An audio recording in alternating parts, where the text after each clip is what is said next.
السلام علیکم ورحمۃ اللہ وبرکاتہ۔ تو اس امید کے ساتھ سب خیر و عافیت سے ہوں گے۔ ہم دیکھتے ہیں اپنا اگلا رکوع سورہ بقرہ کا 25واں رکوع ہے اور آیت ہے 197۔ اعوذ باللہ من الشیطان الرجیم، بسم اللہ الرحمن الرحیم۔ الحج اشہر معلومات، حج کے مہینے معلوم ہیں۔ فمن فرضا، تو جو کوئی فرض کر لے، فیہن الحج، اس میں حج کا فرض کر لے یعنی ارادہ کر لے، تو جو کوئی ارادہ کر لے اس میں حج کا، فلا رفث، تو نہ بے حیائی کرے، پس نہ بے حیائی کرے، ولا فسوقا، اور نہ وہ گناہ کرے، ولا جدالا، اور نہ وہ لڑائی جھگڑا کرے، فی الحج، حج میں۔ وما تفعلوا، اور جو بھی تم عمل کرتے ہو، من خیرن، خیر میں سے، بھلائی میں سے، یعلمہ اللہ، جانتا ہے اس کو اللہ۔ وتزودوا، اور تم زاد راہ لے لو، فإن خیر الزاد التقوی، پس بے شک خیر الزاد، سب سے بہتر جو زاد راہ ہے، تقوی ہے وہ۔ واتقونی، اور ڈرو مجھ سے، یا اولی الالباب، اے اہل عقل، یا اے عقل والو۔ جب یہ قرآن پاک میں ایک گروہ کو مخاطب کرنا ہوتا ہے تو اس کے لیے فریق جو ہے یہ قوم لفظ اور یا الباب لفظ استعمال ہوتا ہے۔ اچھا، یا اس آیت میں ہے کہ آیت میں فرمایا گیا ہے کہ جو حج کا جو مہینہ ہے وہ معلوم ہے، اور جو کوئی ارادہ کرتا ہے حج کرنے کا تو وہ جو ہے جب احرام باندھ لیتا ہے، یہ احکامات احرام باندھ لینے کے، تو جو اس میں جو ہے وہ احرام کی حالت میں وہ جو ہے بے حیائی کے نہ کرے، اور جو ہے یہاں تک کہ بیوی کے ساتھ ازدواجی تعلق بھی احرام کی حالت میں جائز نہیں، منع ہے اس سے، اور کسی قسم کا گناہ یا جھگڑا جو ہے وہ احرام کی حالت میں، اس سے ویسے تو ان چیزوں سے ویسے بھی بچنا چاہیے، لیکن جو یہ ایک بیوی کے ساتھ آپ کا حلال تعلق ہوتا ہے وہ بھی احرام کی حالت میں منع ہے، تو اور ویسے جھگڑا اور جو لڑائی ہے اور گناہ ہے اس سے تو ویسے ہی منع ہے، لیکن احرام میں خاص جو ہے وہ اس چیز کا احتیاط کرنی چاہیے۔ اور اللہ تعالیٰ کہتے ہیں کہ تم جو بھی کوئی اچھا عمل کرتے ہو اللہ تعالیٰ اس کو جانتے ہیں، اس میں کوئی شک نہیں۔ یہ بھی زیادہ راہ لینے کا حکم اس وجہ سے ہے، ویسے تو یہ ظاہر سی بات ہے، بہت سے مسلمان جیسے ہم پاکستان سے ہیں یا انڈیا سے لوگ جاتے ہیں، بنگلہ دیش سے جاتے ہیں، تو وہ ظاہر ہے زیادہ راہ کے بغیر تو نہیں جاتے، لیکن یہاں پہ حکم اس لیے ہوا ہے کہ پرانے جو اہل عرب جو تھے اسلام سے پہلے، جب وہ جو تھے یہ حج کے لیے نکلتے تھے حضرت ابراہیم کی سنت کے لیے، تو وہ کہتے تھے کہ یہ ہم اللہ کے لیے، خالق کے لیے نکل رہے ہیں، تو وہ اس کے لیے دنیا کو ترک کر کے نکالتے تھے، تو اس سے جو ہے نا وہ کہا ہے کہ جو ہے نا تم زیادہ راہ یعنی ضرورت کا سامان جو آپ کے سفر کے لیے وہ لے لو، اس میں کوئی برائی نہیں ہے، لیکن جو سب سے بہتر جو زیادہ راہ ہے وہ تقوی ہے، کہ اصل تو بات آپ کی نیت کی ہے کہ آپ اللہ سے ڈرتے ہو، گناہوں سے بچتے ہو، آپ کے دل میں اللہ کا خوف ہو، تو وہ سب سے بہتر آپ کا جو ہے نا وہ آپ کا سامان ہے سفر کا۔ اور اللہ تعالیٰ یہاں پہ فرما رہے ہیں کہ مجھ سے ڈرو اے اہل عقل، یعنی جو شعور رکھنے والے انسان ہیں، جو عقل رکھنے والا ایک بندہ ہے وہ اللہ تعالیٰ سے ڈرتا ہے، یقیناً وہ اللہ سے ڈرتا ہے، کیونکہ وہ اللہ کو جو ہے اس کو ظاہر جب میں شعور ہوتا ہے اور صحیح بات کو ایکسیپٹ کرتے ہو، تو سب سے جو صحیح بات اور واحد جو حق بات ہے وہ لا الہ الا اللہ ہے، کہ اللہ کے سوا کوئی معبود نہیں، وہی واحد خالق و مالک ہے، تو پھر بندہ اللہ کی ناراضگی سے ڈرتا ہے، اللہ کی کبریائی سے، اللہ تعالیٰ کی بڑائی کے آگے اپنے آپ کو عاجز کر کے جھک جاتا ہے اللہ کے آگے۔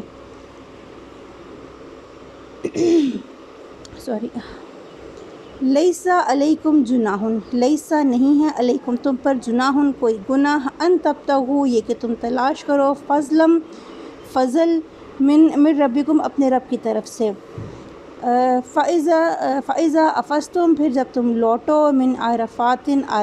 سے، فاذکروا اللہ تو ذکر کرو اللہ کا، عند المشعر الحرام مشعر حرام کے پاس، واذکروہ اور ذکر کرو اس کا یعنی اللہ کا، کما ہداکم جیسے کہ تمہیں ہدایت دی گئی ہے، وَإِن کنتم من کے قبلی ہی، اور وَإِن اور بے شک، کنتم تھے تم من قبلی ہی اس سے پہلے، لمن الضالین البتہ گمراہوں میں سے۔ اس میں یہ کہ جو لوگ نکلے ہوتے ہیں حج کے لیے، وہ دوران حج اگر کوئی کاروبار کی نیت یا کام اپنا اللہ کا فضل تلاش کرنے کی یا کوئی روزگار تلاش کرنے کی کوشش کرتے ہیں تو اللہ تعالیٰ نے اس سے نہیں روکا، اس پہ اللہ تعالیٰ نے کوئی گناہ نہیں دیا، کیونکہ ظاہر ہے جو اہل عرب کا مکہ کا علاقہ تو ایک تجارت کا سینٹر بھی ہوتا تھا، اور تو اس میں جو ہے جو عبادت کے علاوہ جو وقت ہے اس میں اللہ تعالیٰ کا فضل تلاش کرنے میں گناہ نہیں ہے، لیکن جب آپ عرفات سے لوٹو تو پھر اللہ کا ذکر کرو اللہ کی حدود میں، یہ مسجد الحرام کی حدود میں، اور ذکر ویسے کرو جیسے کہ آپ کو سکھایا گیا ہے۔ اب جو سکھایا گیا ہے، دیکھیں جیسے ہم قرآن میں 700 سے زیادہ دفعہ ہمیں حکم ہوا نماز قائم کرو، لیکن جس طرح ہم نماز ادا کرتے ہیں، نیت کرنا، تسبیح کرنا سب سے پہلے، پھر قیام میں سورہ فاتحہ پڑھنا، سورت پڑھنا، پھر رکوع، اور پھر وہ جو ہے سجدہ کرنا، قعدہ کرنا، پھر سجدہ، پھر بیٹھ کے قعدہ کرنا، تو یہ جو طریقے ہیں یہ ہمیں سنت سے پتہ چلتے ہیں، یہ ہمیں قرآن میں ہمیں آپ کو ان کی ڈیٹیل کہیں بھی نہیں ملے گی۔ جو نماز سکھائی گئی ہے وہ آپ صلی اللہ علیہ وسلم کی پیاری سنت سے ہمیں پتہ چلی ہے۔ اسی طرح جو حج کے طریقے ہیں کہ آپ نے کس طرح کرنے ہیں، کیا ذکر کرنا ہے، جیسے ہم لبیک اللہم لبیک تسبیح کرتے ہیں، تو یہ جو تسبیحات ہیں یہ سکھائی گئی ہیں ہمارے پیارے نبی پاک صلی اللہ علیہ وسلم کی طرف سے۔ تو یہ اللہ تعالیٰ فرما رہے ہیں کہ وہ جو چونکہ وہ موجود تھے لوگوں میں، تو اس وقت جو حکم اترتا تھا تو وہ اپنے جو تھی امت تھی ان کو سکھاتے جاتے تھے۔ اور پھر یہ جو اس سے پہلے کے جو یہ کرتے تھے عرب، جو لوگوں میں جو رواج تھے حج کو لے کے، وہ جو تھے گمراہ کن باتوں میں سے، جن میں کوئی عجیب عجیب باتیں تھیں کہ وہ جو ہے وہ زیادہ راہ نہیں لینا، بیچ میں آدھے راستے پلٹ جاؤ تو ادھر گھر کے پچھلے دروازے سے جانا ہے، اور عجیب عجیب باتیں۔ پھر وہ عرفات کے میدان میں اکٹھے ہو گئے تو اپنے وہ خاندانوں کی، قبیلوں کی، بڑوں کی باتیں کرتے تھے، تو وہ جو ہے وہ اس سے پہلے حکم ہے کہ تو پھر یہ حکم ہے کہ وہ جو ہے نا آپ جو ہے جیسے اللہ نے آپ کو ذکر کا حکم دیا اس طرح کرو، اور اس سے پہلے جو تھے آپ لوگ جو کرتے تھے وہ گمراہی تھی۔ ثم افیضوا، پھر تم لوٹو، من حیثو، جہاں سے افاض الناس، پلٹتے ہیں لوگ، واستغفروا اللہ، اور بخشش مانگو اللہ سے، ان اللہ، بے شک اللہ، غفور الرحیم۔ یہ جو عرفات سے لوٹنے کا حکم ہے، یہ بھی قریش میں، عرب میں ایک ہو گیا ہوا تھا کہ جو اہل مکہ تھے قریش کے، وہ جو کہ اپنے آپ کو دوسروں سے افضل سمجھتے تھے، تو وہ جو تھے عرفات تک نہیں دے جاتے، مزدلفہ سے ہی واپس آ جاتے تھے۔ تو اس سے جو ہے نا انہیں منع فرمایا گیا کہ جہاں تک اللہ تعالیٰ کا حکم ہے کہ جہاں سے سب لوگ لوٹتے ہیں، تو کوئی ایک قبیلہ خود کو اس سے ممتاز نہ سمجھے، جو احکامات ہیں وہ سب کے لیے برابر ہیں۔ فَإِذَا قَضَيْتُمْ، پھر جب تم پورے کر چکو، مناسککم، اپنے مناسک حج کو، فاذکروا اللہ، تو ذکر کرو اللہ کا، کذکرکم، جیسے کہ ذکر کرتے ہو آباءکم، اپنے آباء و اجداد کا، او اشد ذکراً، یا اس سے بھی شدید ذکر، کہ جیسے میں نے بھی بتایا کہ وہ عرفات میں یا میدان میں اکٹھے ہو کے تو اپنے بڑوں کی قبائل کی خوبیاں بیان کرتے تھے، تو اس سے منع ہے۔ اللہ کے ذکر کا حکم ہے کہ جب آپ مناسک حج پورے کر کے واپس عرفات میں آؤ تو آپ جو ہو اللہ کا ذکر کرو، یہ واپس لوٹو تو پھر واپس آپ اللہ کا ذکر کرو۔ فَمِنَ النَّاسِ، پس لوگوں میں سے ہے، مَن یقولُ، جو کہتا ہے، ربنا، اے ہمارے رب، آتنا، دے ہمیں، فی الدنیا، دنیا میں، وما لہ فی الآخرہ، وما لہ، اور نہیں ہے اس کے لیے، فی الآخرہ، آخرت میں، من خلاق، کوئی حصہ، یعنی ایسا شخص جو کہ اللہ سے صرف دنیا مانگتا ہے۔ اللہ سے دنیا کون مانگتا ہے؟ صرف دنیا کی زندگی میں بھلائی، دنیا میں سب کچھ مل جائے، وہ کون مانگتا ہے؟ جس کو مانگتا ہے، جس کو آخرت پر یقین نہیں ہے، جس کو پتہ نہیں ہے کہ آخرت کا دن جو ہے وہ، کہ جو کچھ، جیسے قرآن میں بے شمار جگہ ہے کہ جو کچھ اللہ کے پاس ہے تمہارے لیے وہ اس دنیا سے بہت بہتر ہے، تو لیکن پھر بھی جو دنیا مانگتا ہے وہ وہی ہے جس کو آخرت پر یقین نہیں ہے، تو اللہ تعالیٰ فرماتے ہیں کہ اس کے لیے آخرت میں کوئی حصہ نہیں ہے۔ وَمِنْهُمْ، اور ان میں سے ہے، مَن یقولُ، جو کہتے ہیں، ربنا، اے ہمارے رب، آتنا، دے ہم کو، فی الدنیا، دنیا میں، حسنۃ، بھلائی، وفی الآخرۃ، حسنۃ، اور آخرت میں بھلائی، وقنا عذاب النار، وقنا، اور بچا ہم کو، عذاب النار، عذاب نار سے، یعنی آگ کے عذاب سے، جہنم کے عذاب سے، اولئک، یہی وہ لوگ ہیں، لہم، ان کے لیے، نصیب، حصہ ہے، مما کسبوا، جو اس نے کمایا، یعنی ان کی جو نیکیاں ہیں، ان کے جو اعمال ہیں، اس کے مطابق ان کے لیے آخرت میں حصہ موجود ہے۔ واللہ سریع الحساب، اور اللہ بہت جلد حساب کرنے والا ہے۔ واذکروا اللہ فی ایام معدودات، اور ذکر کرو اللہ کا، فی ایام، دنوں میں، معدودات، گنے ہوئے، یہ ایام تشریق کی بات ہو رہی ہے، جو آپ جو 11، 12 اور جو ہے 13 ذی الحج کے جو دن ہیں اس میں جو ہے رخصت موجود ہے کہ آپ 12 تک بھی رک سکتے ہو منا میں، یا 13 کی شام تک بھی رک سکتے ہو. تو اس کے بارے میں ہے کہ جو یہ ہے اللہ کا ذکر کرو یہ گنتی کے دنوں میں. فمن تعجل، تو بس جو کوئی جلدی کرے فی یومین 2 دنوں میں، یومین 2 دنوں میں، فلا اسما پس نہیں گناہ علیہ اس پر. ومن تأخرا، اور جو کوئی تاخیر کرے یعنی لیٹ کرے، ٹھیک ہے نا، فلا اسم علیہ تو نہیں کوئی گناہ اس پر. یہاں پہ یہ حکم ہے کہ جو کوئی 2 دنوں بعد یعنی 12 کے بعد لوٹ جائے تو اس پر بھی کوئی گناہ نہیں، جو 13 کے بعد لوٹے اس پر بھی کوئی گناہ نہیں. لمن اتقا، اس کے لیے جو تقویٰ کرے، کہ آپ کا 12 یا 13 کو آنا امپورٹنٹ بات نہیں. امپورٹنٹ بات یہ کہ آپ کا وہاں پہ آپ جو عبادت کرتے ہو آپ کس نیت سے کرتے ہو، اور آپ کتنا اللہ سے ڈرتے ہو، کتنے متقی ہو، یہ چیز اہم ہے اللہ کے نزدیک. واتقوا اللہ، اور ڈرو اللہ سے. واعلموا، اور جان لو. انکم، کہ بے شک تم الیہ تحشرون، اسی کی طرف اکٹھے کیے جاؤ گے.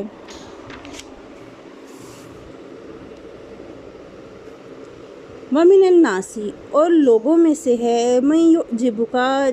جو آپ کو اچھی لگتی ہے. اور جو عربی میں عجیب ہے نا وہ اچھے کے لیے استعمال ہوتا ہے. مطلب اردو میں عجیب لفظ تو ہم ایک ویئرڈ چیز کے لیے بولتے ہیں نا، کہ جو ہمیں معیوب لگ رہا ہوتا ہے، لیکن جو عربی کا لفظ عجیب ہے وہ تعریفاً ہوتا ہے. کہ اگر آپ عربی کسی کو عجیب بولتے ہیں تو اس کا مطلب ہے وہ جو ہے وہ اچھا ہے، وہ اس کو بھلا لگ رہا ہے وہ. ومن الناس من یعجبک، اور لوگوں میں سے ہے من یعجبک، آپ کو اچھی لگتی ہیں، قولہ، اس کی باتیں، فی الحیات الدنیا، دنیا کی زندگی میں.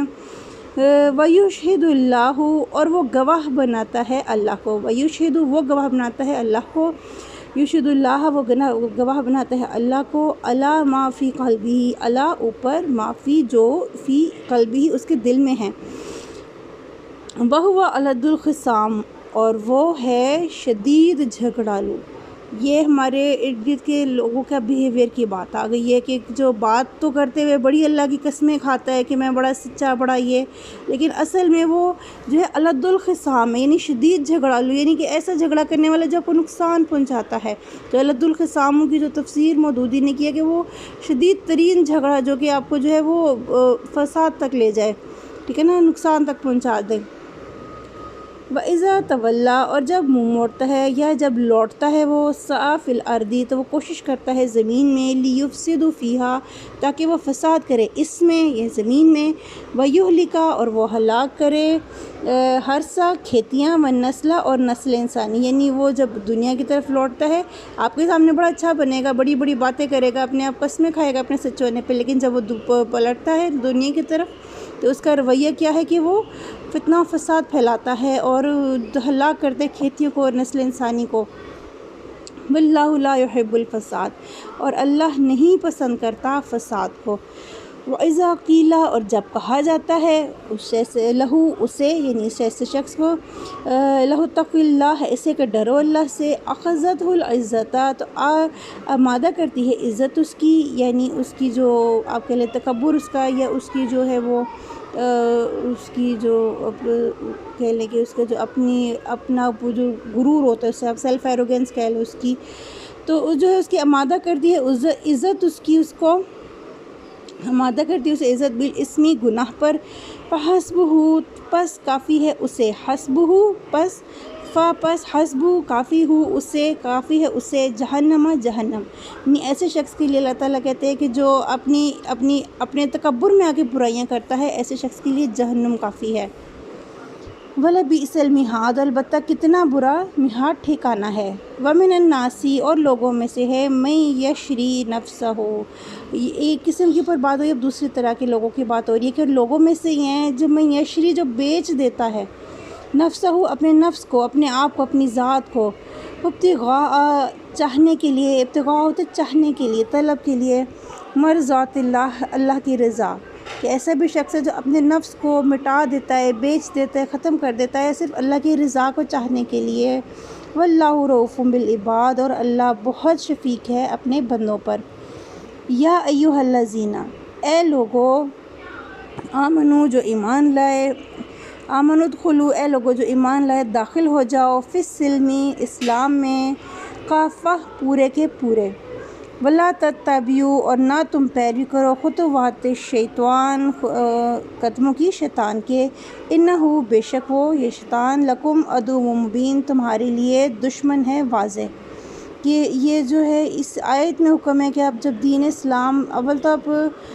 جو اکثر لوگ کہتے ہیں جی لا اکراہ فی الدین، دین میں کوئی جبر نہیں ہے، تو وہ دین اسلام کو قبول کرنے میں آپ کسی کو مار پیٹ کے، جس طرح عیسائیت میں لوگوں پر تشدد کر کے انہیں عیسائی بنایا جاتا تھا، اسلام میں آپ کو اس کی اجازت نہیں دیتا کہ آپ کسی پر تشدد کر کے اس کو مسلمان بناؤ۔ لیکن جب آپ اسلام قبول کر لیتے ہو تو اللہ تعالیٰ فرما رہے ہیں ادخلوا فی السلم کافہ، داخل ہو جاؤ اسلام میں کافہ پورے کے پورے، یعنی اسلام کی قرآن کی جو ہر حکم ہے اس کو اپنا لو۔ کوئی ایک آیت بھی آپ قرآن کی نہیں چھوڑ سکتے ہو، کوئی ایک حکم بھی آپ اللہ کا نہیں چھوڑ سکتے ہو، آپ ساری کے سارے احکامات کو قبول کرو، ان کی پیروی کرو اور شیطان کی پیروی نہ کرو، بے شک وہ آپ کا کھلا دشمن ہے۔ فَإِن زَلَلْتُمْ پھر اگر پھسل گئے تم، من بعد اس کے ما جاءتکم البینات جو جاءتکم آ چکے تمہارے پاس بینات واضح دلائل، فَاعْلَمُوا پس جان لو ان اللہ کہ اللہ عزیز حکیم بہت زبردست حکمت والا ہے، عزیز مطلب زبردست، حکیم حکمت والا۔ حل ینظرون الا نہیں وہ انتظار کر رہے الا مگر ان یاتیہم یہ کہ آ جائے ان کے پاس اللہ تعالیٰ فرماتے ہیں کہ وہ صرف اسی بات کا انتظار کریں کہ وہ نہیں انتظار کریں مگر اس بات کا کہ آ جائے ان کے پاس اللہ فی ظلل سایوں میں من الغمام بادلوں کے والملائکۃ اور فرشتے وقضی الامر اور پورا کر دیا جائے کام وَإِلَى اللَّهِ اور طرف اللہ ہی کے ترجع الامور لوٹائے جائیں گے سارے احکام، سارے امر، تمام کام۔ اللہ تعالیٰ فرماتے ہیں کہ کیا یہ لوگ جو ہیں جو کفار ہیں جو یہ مشرکین ہیں وہ صرف اسی بات کے منتظر ہے، یعنی اور کسی چیز کا انتظار نہیں کر رہے، بس اسی بات کا انتظار کر رہے ہیں کہ اللہ تعالیٰ بادلوں کے سائے میں خود ان کے پاس جو وہ نیچے اتر آئے فرشتوں کے ساتھ اور جو ہے حکم پورا ہو جائے۔ تو یہ دیکھیں نا، آپ جب اللہ کو دیکھ لیا تو پھر تو آپ کو پتہ چل گیا کہ اللہ ہے، پھر تو آپ کے پاس نہ ماننے کا چارہ نہیں ہے۔ تو جب قرآن شروع ہوتا ہے، سورہ بقرہ شروع ہوتی ہے، تو سب سے پہلی بات کیا ہے؟ جو متقین ہیں، جو اللہ سے ڈرنے والے، ان کی کیا نشانی ہے؟ جو ہیں وہ یؤمنون بالغیب کہ وہ غیب پر ایمان لاتے ہیں۔ ہم اللہ کو بغیر دیکھے اللہ پر ایمان لاتے ہیں، اور ایسے ایمان لاتے ہیں کہ ہم مانتے ہیں کہ ہم دل و جان سے اقرار کرتے ہیں کہ اللہ کے سوا کوئی معبود نہیں، اور ہم اللہ کو دیکھے بغیر یہ اقرار کرتے ہیں۔ تو جب اللہ پاک سامنے آ گئے تو پھر تو انکار نہیں اللہ پاک کی ذات کا۔ تو لیکن وہ دن ہے وہ فیصلے کا دن ہے۔ اللہ تعالیٰ فرماتے ہیں کہ جب سامنے آ جاؤں گا، جب اللہ سامنے آ جائیں گے سارے لوگوں کے، تو پھر تو ان کے ماننے نہ ماننے سے فرق نہیں پڑتے گا۔ یہ تو آپ کو اس دنیا کا معاملہ ہے سارا، کہ جو آپ کی آزمائش ہے وہ یہ کہ آپ نے غیب پر ایمان لانا ہے اور آپ نے جو ہے اللہ تعالیٰ کی عبادت کرنی ہے اور احکامات ماننے ہیں۔ تو یہ کفار ہیں، یہ اگر اس دن کے انتظار میں ہیں کہ وہ اللہ تعالیٰ سامنے آ جائے ان کے، تو پھر جو ہے اس دن تو تمام کام بس پورے کر دیے جائیں گے۔ اس دن تو بس پھر مہلت، اس کے بعد مہلت نہیں ہے، اس کے بعد تو پھر سزا جزا کا وقت شروع ہو جائے گا۔ تو یہ قضی الامر جو ہے کہ پورے کر دیے جائیں گے کام، یعنی اس کے بعد جو کچھ ان کے اعمال ہیں ان کی پھر سزا جزا کا وقت آ جائے گا۔ جیسے رزلٹ ڈے میں آپ کو دوبارہ پیپر اٹیمپٹ کرنے کی چوائس نہیں ہوتی ہے کہ آپ رزلٹ والے دن آپ کہو کہ جی ہم دوبارہ پیپر کر کے ٹھیک کر لیں، ایک دفعہ رزلٹ دیکھ لیا ہو اس میں نمبر کم ہے یہ والا دوبارہ کر لو، نہیں، ایسی آپشن نہیں ہوتی ہے۔ اسی طرح پھر جو ہوگا اس دن پھر کام پورے ہو جائیں گے، پھر آپ کو سزا جزا کا وقت شروع ہو جائے گا۔ تو اللہ پاک ہمیں جو ہے اس کو ہمیں صحیح معنوں میں اپنا، اللہ تعالیٰ ہمیں اپنا جو ہے عاجز بندہ بنائے، اور اللہ تعالیٰ ہمیں جو قرآن پاک کو سمجھنے کی توفیق عطا فرمائے، اور اللہ تعالیٰ ہمیں اپنے نیک بندوں میں شامل کرے، اور جو ہے سب اس ویڈیو کو لائک کر دیجیے گا تاکہ اور لوگ بھی ویو کریں، اور جو ہے اس کو شیئر اور سبسکرائب کیجیے گا چینل کو۔ جزاک اللہ خیر، اللہ حافظ۔